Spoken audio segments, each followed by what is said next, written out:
वृक्ष कबहू नहीं फल बखें, नदी न संचय नीर, परमारथ के कारणे साधुन धरा शरीर। वृक्ष कभी अपने फल नहीं खाते, नदी कभी अपने लिए जल संचित नहीं करती, उसी प्रकार सज्जन पुरुष परोपकार के लिए ही देह धारण करते हैं। वे रहीम नरधन्य हैं परोपकारी अंग, बांटन वारे को लगे ज्यों मेहंदी को रंग। धन्य हैं वे लोग जिनका जीवन सदा परोपकार के लिए बीतता है। जिस प्रकार मेहंदी बांटने वाले के अंग पर भी मेहंदी का रंग लग जाता है, उसी प्रकार परोपकारी का शरीर भी सुशोभित रहता है। जो रहीम उत्तम प्रकृति का करी सकत कुसंग, चंदन विष व्यापे नहीं लिपटे रहत भुजंग।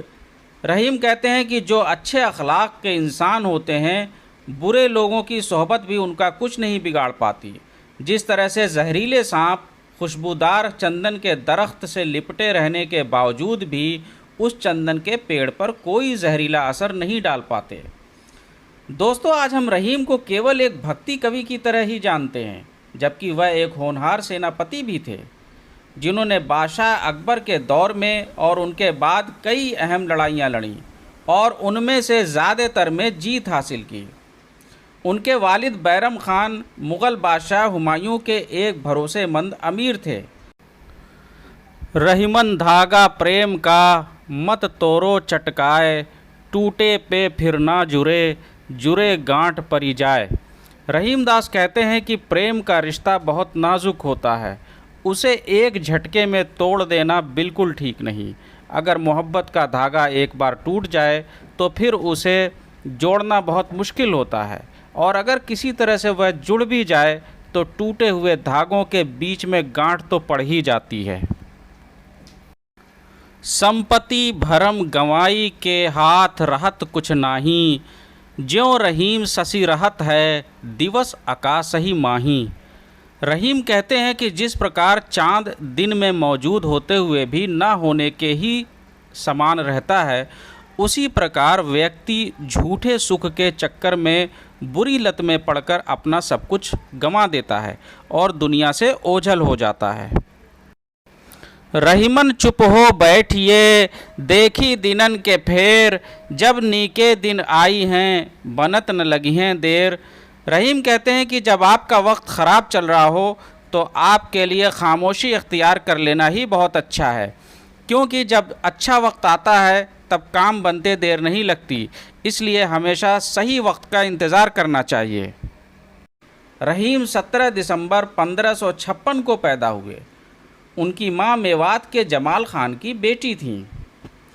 रहीम जब सिर्फ 5 साल के थे तब उनके वालिद का कत्ल कर दिया गया।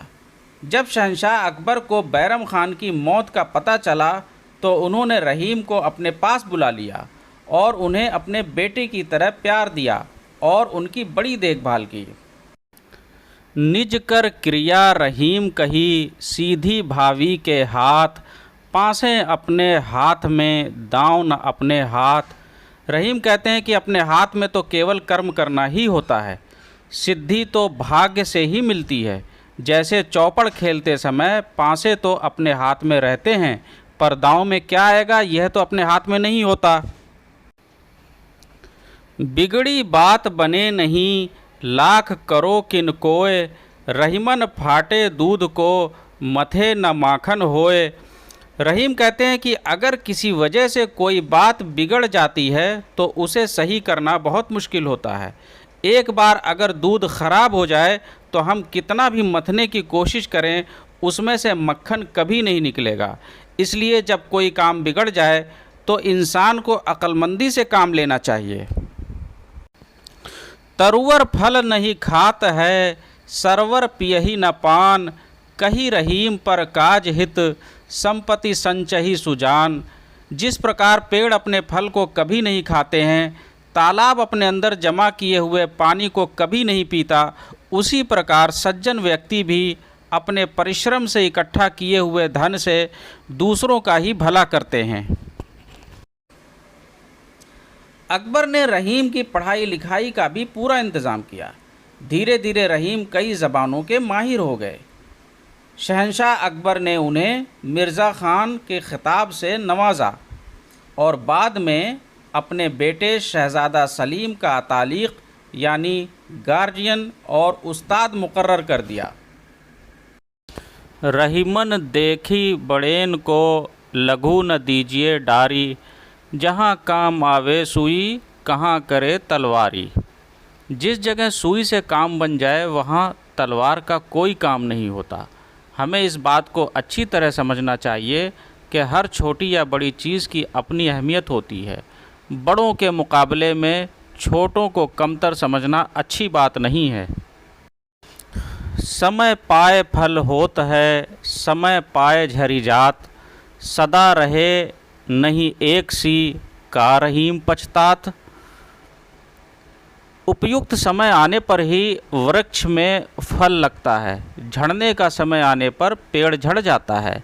किसी की भी अवस्था सदा एक जैसी नहीं रहती, इसलिए दुख के समय पछताना बेकार है। रहीमन ओछे नरन सो, बैर भली ना प्रीत, काटे चाटे स्वान के, दोऊ भांति विपरीत। रहीम कहते हैं कि गिरे हुए लोगों से ना तो दोस्ती अच्छी होती है और ना ही दुश्मनी। जैसे कुत्ता चाहे काटे या चाटे, दोनों ही अच्छा नहीं होता। 1573 में जब गुजरात के कुछ सूबेदारों ने विद्रोह किया तो अकबर ने रहीम को सेना के मध्य भाग का सेनापति बनाकर भेजा। रहीम की यह पहली लड़ाई थी। इसके बाद तो उन्होंने बहुत बड़ी बड़ी लड़ाइयाँ लड़ी और जीती। बादशाह अकबर ने अब्दुर रहीम को अमीर और खानखाना जैसी उपाधियां भी प्रदान की। 1605 में अकबर की मृत्यु के बाद शहज़ादा सलीम यानी जहांगीर गद्दी पर बैठा तो अब्दुर रहीम खानखाना ने उन्हें भी वैसा ही सहयोग दिया जैसा वह अकबर को देते थे। लेकिन दक्कन की एक लड़ाई में जब रहीम की हार हुई तो उनके दुश्मनों को मौका मिल गया। उन्होंने शहंशाह के कान भरे तो जहांगीर ने उनसे मुंह फेर लिया। उन्हें एक मामूली सी जागीर दे दी गई।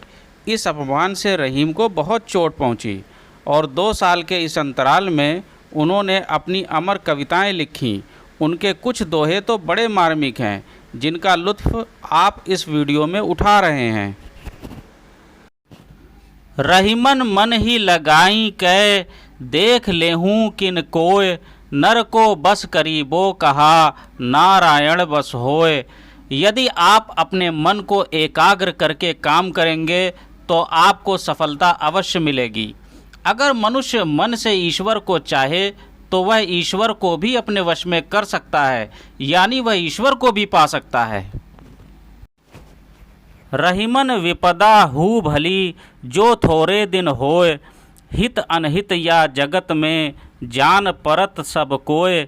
यदि विपत्ति कुछ समय के लिए हो तो वह भी हमारे लिए ठीक ही है, क्योंकि विपत्ति के समय में ही सबके विषय में जाना जा सकता है कि संसार में कौन हमारा हितैषी है और कौन नहीं।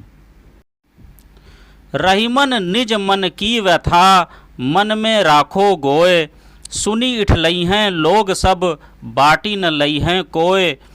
रहीम कहते हैं कि हमें अपने मन के दुख को अपने मन में ही रखना चाहिए, क्योंकि दुनिया में कोई भी आपके दुख को बांटने वाला नहीं है। इस संसार में लोग दूसरों के दुख को जानकर बस उसका मजाक ही उड़ाना जानते हैं। जैसी परे सो सही रहे, कही रहीम यह देह, धरती ही पर परत है, शीत घाम और मेह। जैसे इस धरती पर सर्दी गर्मी और बारिश होती है और इन सबको पृथ्वी सहन करती है, उसी तरह मनुष्य के शरीर को भी सुख और दुख उठाना और सहना सीखना चाहिए। तासों ही कुछ पाइए, कीजे जाकी आस, रीते सरवर पर गए, कैसे बुझे प्यास। जिससे कुछ पाने की उम्मीद हो उसी से ही कुछ प्राप्त भी हो सकता है। जो देने में सक्षम ना हो उनसे नहीं मांगना चाहिए, क्योंकि सूखे तालाब के पास जाने से प्यास नहीं बुझती।